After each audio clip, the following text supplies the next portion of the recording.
नमस्कार। आज हम कक्षा 7 हिंदी व्याकरण के अंतर्गत पर्यायवाची शब्दों के बारे में अध्ययन करेंगे।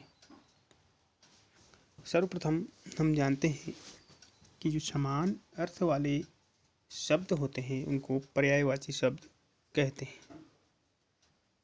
हर भाषा में ऐसे शब्द जरूर होते हैं। एक अर्थ को प्रकट करने वाले अनेक शब्दों को हम पर्यायवाची शब्द कहते हैं या समानार्थी शब्द कहते हैं। एक ही अर्थ प्रकट करेंगे और अनेक अलग अलग शब्द होंगे, उनको हम समानार्थी या पर्यायवाची शब्द कहते हैं। तो पर्यायवाची शब्द क्या हैं? जिन शब्दों के अर्थ में समानता होती है उन्हें समानार्थक या पर्यायवाची शब्द कहते हैं। या फिर हम कह सकते हैं कि किसी शब्द विशेष के लिए प्रयुक्त समानार्थक शब्दों को पर्यायवाची शब्द कहते हैं। इस प्रकार हमने जाना पर्यायवाची शब्दों के अर्थ में समानता होती है। अर्थ में समानता होती है तो पर्यायवाची का अर्थ है समान अर्थ देने वाले शब्द। पर्यायवाची का अर्थ है समान अर्थ देने वाले शब्द। अब हम कुछ उदाहरणों की ओर चलते हैं। जैसे आकाश, आपको चित्र में भी दिखाई दे रहा है आकाश।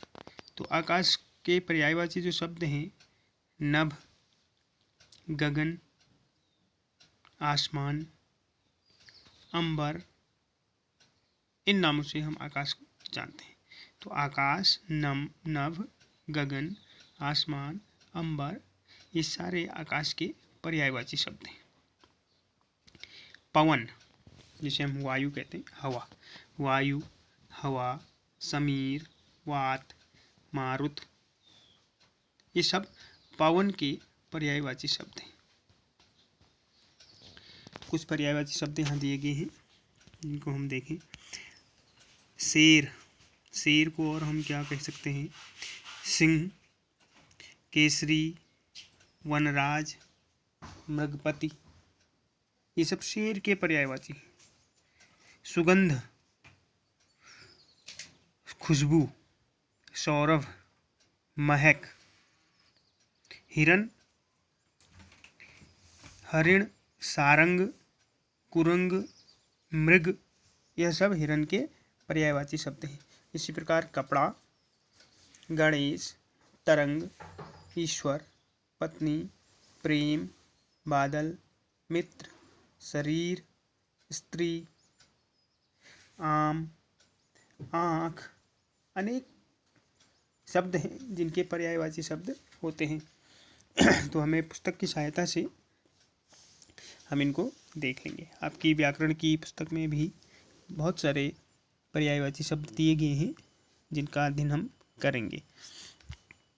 तो इस प्रकार हमने देखा कि जिन शब्दों के अर्थ में समानता होती है उन्हें हम समानार्थक या पर्यायवाची शब्द कहते हैं।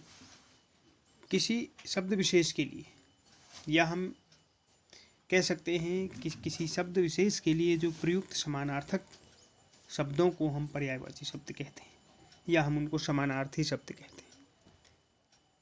तो हमने जाना कि पर्यायवाची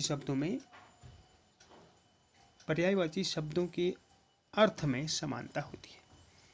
पर्यायवाची का अर्थ होता है समान अर्थ देने वाले।